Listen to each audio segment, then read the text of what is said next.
അസ്ഹാബുൽ കഹ്ഫിന്റെ കഥ എന്നുള്ളത് ആ ഒരു ചരിത്രം അത് നിരവധി പ്രധാനപ്പെട്ട ചരിത്ര ഗ്രന്ഥങ്ങളിൽ കാണാൻ സാധിക്കും. അത് പരിശുദ്ധ ഖുർആനിൽ മാത്രമല്ല, നമുക്കറിയാം റസൂലുള്ളാഹി സ്വല്ലല്ലാഹു അലൈഹി വസല്ലമയുടെ ആഗമനത്തിന് മുമ്പേ സംഭവിച്ചൊരു സംഭവമാണ്. അതുകൊണ്ടാണ് ഇപ്പോൾ പ്രധാനപ്പെട്ട നിരവധി ചരിത്ര ഗ്രന്ഥങ്ങൾ, ഇപ്പോൾ ബ്രിട്ടീഷ് ഹിസ്റ്റോറിയനായിട്ട് എഡ്വേർഡ് ഗിബ്ബൺ അദ്ദേഹത്തിൻ്റെ പ്രസിദ്ധമായിട്ടുള്ള decline and fall of Roman empire, റോമാ സാമ്രാജ്യത്തിൻ്റെ പതനത്തിൻ്റെ ചരിത്രം വിവരിക്കുന്ന വോള്യങ്ങൾ വരുന്ന ആ ബൃഹത്തായിട്ടുള്ള ഗ്രന്ഥത്തിൽ അതിൽ പോലും അതിൻ്റെ 33-ാമത്തെ അധ്യായത്തിൽ 7 സ്ലീപ്പേഴ്സ് 7 ഉറങ്ങിയ ആളുകളുടെ കഥ, ആ ഒരു തലക്കെട്ടിൽ ഈ സംഭവത്തിൻ്റെ ഒരു സിനോപ്സിസ്, അതിൻ്റെ ഒരു ഉള്ളടക്കം അദ്ദേഹം ഗ്രന്ഥത്തിൽ സൂചിപ്പിക്കുന്നുണ്ട്. അതേപോലെ തന്നെ ക്രൈസ്തവ ചരിത്രത്തിലും വളരെ പ്രധാനപ്പെട്ട ഒരു സംഭവമാണിത്. അപ്പം അതുകൊണ്ടാണ് നമുക്കറിയാം ഈ ഒരു സൂറത്തിൻ്റെ സബബുൻ നുസൂൽ, ഈ സൂറത്തിൻ്റെ അവതരണ പശ്ചാത്തലം നമ്മൾ പരിശോധിക്കുന്ന സന്ദർഭത്തിലും മക്കയിലുണ്ടായിരുന്ന നിഷേധികളായിട്ടുള്ള ആളുകൾ അവർ റസൂലുള്ളാഹിനെ ഉത്തരം മുട്ടിക്കാൻ വേണ്ടി ചില ചോദ്യങ്ങൾ അന്വേഷിച്ച് മദീനയിലുള്ള ജൂതന്മാരെ സമീപിച്ചു. ആ സന്ദർഭത്തിൽ അവരോട് ചോദിക്കാൻ വേണ്ടി നിർദ്ദേശിച്ചൊരു സംഭവമായിരുന്നു ഈ ഒരു ഗുഹാവാസികളുടെ കഥ. അപ്പം അതുകൊണ്ട് തന്നെ ഇപ്പോൾ ക്രൈസ്തവ ചരിത്രത്തിൽ, ബാപ്റ്റിസ്റ്റ് ക്രിസ്ത്യൻസിൻ്റെ ചരിത്രത്തിൽ അവരുടെ പ്രധാനപ്പെട്ട ഗ്രന്ഥങ്ങൾ golden legend lives of saints എന്നുള്ള അവരുടെ ഏറ്റവും പ്രധാനപ്പെട്ട ഗ്രന്ഥത്തിൽ അതിൻ്റെ 72-ാമത്തെ അധ്യായത്തിലെല്ലാം ഈ ഒരു സംഭവം, അതായത് ഗുഹാവാസികളുടെ ആ ഒരു ചരിത്രം വിശദമായിട്ട് അവർ സൂചിപ്പിച്ചായിട്ട് കാണാൻ സാധിക്കും. ഇപ്പോൾ ബാപ്റ്റിസ്റ്റ് ക്രിസ്ത്യൻസിൻ്റെ എല്ലാം ചരിത്രത്തിൽ ബാക്ക്ഗ്രൗണ്ടിൽ നിങ്ങൾ കാണുന്നുണ്ടാകും, അവരേറ്റവും വലിയ ഔലിയാക്കളായിട്ട് ഗണിക്കുന്ന ആളുകളാണ് ഈ 7 ആളുകൾ. ഈ 7 ആളുകൾ അവരുടെ പേരുകളും അതേപോലെ തന്നെ അവരുമായിട്ട് ബന്ധപ്പെട്ട നിരവധി ചിത്രങ്ങളും അതേപോലെ തന്നെ അവരുടെ പേരുകളിൽ നിർമ്മിച്ച നിരവധി ചർച്ചകളെല്ലാം ഈ ഒരു ക്രൈസ്തവ ചരിത്രത്തിൽ കാണാൻ സാധിക്കുന്നുണ്ട്. അപ്പം അവരെല്ലാം നൽകുന്ന ഈ ഒരു സംഭവത്തിന്റെ വെർഷൻ അത് നിരവധി കാര്യങ്ങൾ പരിശുദ്ധ ഖുർആനായിട്ട് യോജിക്കുന്നുണ്ട്. അതേ സന്ദർഭത്തിൽ അവർക്ക് ആർക്കും ലഭിക്കാത്ത നിരവധി യാഥാർത്ഥ്യങ്ങൾ സഹിതമാണ് അല്ലാഹു സുബ്ഹാനഹു വ തആല ഈ ഒരു സംഭവം പരിശുദ്ധ ഖുർആനിൽ അവതരിപ്പിക്കുന്നത്. അപ്പം അവരുടെ വെർഷൻ നമ്മൾ പരിശോധിക്കുകയാണെങ്കിൽ ക്രിസ്താബ്ദം 249 റോമാ സാമ്രാജ്യം ഭരിച്ച ക്രൂരനായിട്ടുള്ള ഒരു ചക്രവർത്തി ഡേഷ്യൂസ് എന്നുള്ള ഒരു ചക്രവർത്തി, അയാൾ അക്കാലഘട്ടത്തിലുണ്ടായിരുന്ന ക്രൈസ്തവർ, അതായത് യഥാർത്ഥത്തിലുള്ള ഈസാ നബി അലൈഹി സ്വലാത്തു വസ്സലാമയുടെ അധ്യാപനം മുറുകെ പിടിച്ച ആ ഒരു തൗഹീദ്, ലാ ഇലാഹ ഇല്ലല്ലാഹ് ഈസാ റസൂലുള്ളാഹ്, അതിൽ അടിയുറച്ച് ജീവിച്ച ക്രൈസ്തവരെ, അക്കാലഘട്ടത്തിലുണ്ടായിരുന്ന ക്രൈസ്തവരെ ബഹുദൈവ വിശ്വാസത്തിന് വേണ്ടി അദ്ദേഹം നിർബന്ധിക്കുകയാണ്. ആ ബഹുദൈവ വിശ്വാസത്തിന് വഴിപ്പെടാത്ത ആളുകൾക്ക് മീതെ ക്രൂരമായിട്ടുള്ള നടപടി സ്വീകരിക്കാനുള്ള ആഹ്വാനങ്ങൾ അദ്ദേഹം ആ സൈന്യത്തിന് നൽകുകയാണ്. ആ സന്ദർഭത്തിൽ ആ നാട്ടിലുണ്ടായിരുന്ന ആ നാട് അവർ സൂചിപ്പിക്കുന്നത് എഫിസിസ് എന്നുള്ള പ്രദേശമാണ്. എഫിസിസ് എന്നുള്ളത് ഇന്നത്തെ മോഡേൺ തുർക്കിയിലുള്ള ഒരു പ്രദേശമാണ്.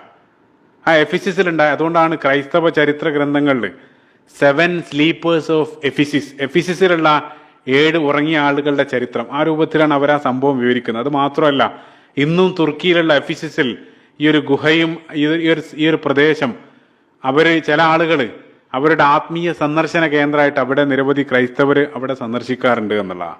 അപ്പം അവിടെയുള്ള 7 ചെറുപ്പക്കാർ അതിനെതിരെ ശക്തമായിട്ട് നിലപാട് സ്വീകരിക്കുന്നു. ആ ഗുഹയിലേക്ക് പ്രവേശിക്കുന്നു. ആ ഗുഹയിൽ കാലങ്ങളോളം അവർ ഉറങ്ങുകയാണ്. അല്ലാഹു സുബ്ഹാനഹു വ തആല അല്ലെങ്കിൽ ദൈവം ആ രൂപത്തിൽ അവരെ സംരക്ഷിച്ചു എന്നുള്ളതാണ്. എത്ര കാലം ഉറങ്ങി എന്നുള്ളതിൽ നിരവധി ഇഖ്തിലാഫ് അവർക്കിടയിലും, അതായത് ചില ആളുകൾ 196 വർഷം, ചില ആളുകൾ 375 എന്നെല്ലാം സൂചിപ്പിക്കുന്നുണ്ട്. അവിടെയും പരിശുദ്ധ ഖുർആൻ വളരെ കൃത്യമായിട്ട് 300 സിനീന വസ്ദാദു, അല്ലാഹു സുബ്ഹാനഹു വ തആല 309 വർഷമെന്ന് കൃത്യമായിട്ട് ആ സംഭവമായിട്ട് ബന്ധപ്പെട്ട് അല്ലാഹു സുബ്ഹാനഹു വ തആല സൂചിപ്പിച്ചതായിട്ട് കാണാൻ സാധിക്കും. അപ്പം ആ രൂപത്തിലാണ് ആ ഒരു സംഭവത്തിന്റെ വെർഷൻ നൽകുന്നത്. ഇനി നമ്മൾ പരിശുദ്ധ ഖുർആൻ വിവരിക്കുന്ന ആ ഒരു സംഭവത്തിലേക്ക് അല്ലെങ്കിൽ അതിന്റെ പാഠങ്ങളിലേക്കാണ് നമ്മൾ പ്രവേശിക്കുന്നത്.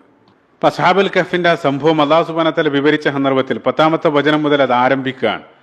അവിടെ ശ്രദ്ധേയമായിട്ടുള്ളൊരു കാര്യം, പരിശുദ്ധ ഖുർആൻ ഈ ഒരു സംഭവം വിവരിച്ച സന്ദർഭത്തിൽ അവരുടെ ഒരാളുടെയും പേര് പോലും അല്ലാഹു സുബ്ഹാനഹു വ തആല പറയുന്നില്ല. നേരത്തെ ഞാൻ പറഞ്ഞ ആ ക്രൈസ്തവ വെർഷൻ നിങ്ങൾ ഓർക്കുന്നുണ്ടാവും. അതിൽ ആ 7 ആളുകളുടെയും പേരുകൾ അവർ സൂചിപ്പിക്കുന്നുണ്ട്. അതേപോലെ തന്നെ അക്കാലഘട്ടത്തെ ഭരണാധികാരിയുടെ പേരില്ല. അതേപോലെ തന്നെ ആ ലൊക്കേഷനെ സംബന്ധിച്ചുള്ള പരാമർശം അതൊന്നും അല്ലാഹു സുബ്ഹാനഹു വ തആല പറയുന്നില്ല. അതെല്ലാം സ്കിപ്പ് ചെയ്തിട്ടാണ് അല്ലാഹു സുബ്ഹാനഹു വ തആല ഒരു സംഭവം വിവരിക്കുന്നത്.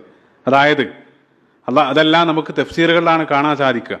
അല്ലാഹു സുബ്ഹാനഹു വ തആല അതുമായിട്ട് ബന്ധപ്പെട്ട് ചില കാര്യങ്ങൾ മാത്രമാണ് ഹൈലൈറ്റ് ചെയ്യുന്നത്. കാരണം അതിലേക്കാണ് നമ്മൾ ഫോക്കസ് ചെയ്യേണ്ടത്, മറ്റൊന്നും പ്രധാനപ്പെട്ട ഡീറ്റെയിൽ അല്ല എന്നുള്ളതാണ്.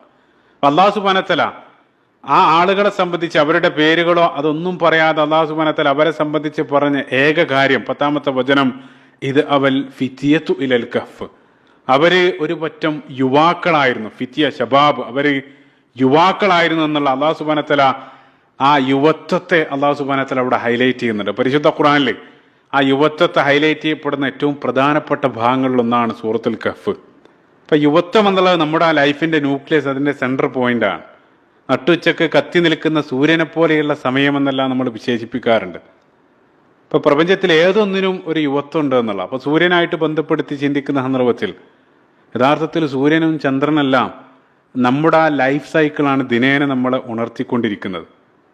അപ്പൊ സൂര്യന്റെ ഉദയവും അസ്തമയവും അത് നമുക്കറിയാം വളരെ ദുർബലമായിട്ടുള്ള പ്രകാശമാണ്. അതേപോലെ തന്നെ നമ്മുടെ ജീവിതത്തിന്റെ ഉദയവും അതേപോലെ തന്നെ അസ്തമയവും, അതായത് ബാല്യവും ശൈശവവും, അത് രണ്ടും ദുർബലതയുടെ കാലഘട്ടമാണ്. പരസഹായം ആവശ്യമുള്ള നിസ്സഹായതയുടെ അല്ലെങ്കിൽ ദൗർബല്യത്തിന്റെ കാലഘട്ടമാണ്. യഥാർത്ഥത്തിൽ വാർദ്ധക്യം എന്നുള്ളത് ആ ബാല്യത്തിലേക്കുള്ള തിരിച്ചുപോക്ക് തന്നെയാണ്. അർദലിൽ ഉമർ എന്ന അല്ലാഹു സുബ്ഹാനഹു വ തആല സൂറത്തു നഹ്ലിൽ അതിനെ സംബന്ധിച്ച് സൂചിപ്പിക്കുന്നുണ്ട്. യഥാർത്ഥത്തിൽ സൂര്യന്റെ ആ പരിപൂർണമായിട്ടുള്ള ചൂടും വെളിച്ചവും അതെല്ലാം നമുക്ക് ലഭിക്കുന്നത് അതാ നട്ടുച്ചക്ക് മധ്യത്തിൽ നിൽക്കുന്ന സന്ദർഭത്തിലാണ്. ചന്ദ്രനും അതേപോലെ തന്നെ നിരവധി ഘട്ടങ്ങൾ പിന്നിട്ട് അവസാനം ആ പൂർണ്ണ വളർച്ച, അത് പൂർണ്ണ ചന്ദ്രനാകുന്ന സന്ദർഭത്തിലാണ് അതിന്റെ ആ പൂർണ്ണമായിട്ടുള്ള പ്രഭ നമുക്ക് ലഭിക്കുന്നത്. അതേപോലെ തന്നെ നമ്മുടെ ജീവിതത്തിന്റെ ആ നട്ടുച്ച അല്ലെങ്കിൽ അതിന്റെ സെൻട്രൽ പോയിന്റ് അതാണ് യഥാർത്ഥത്തിൽ യുവത്വം.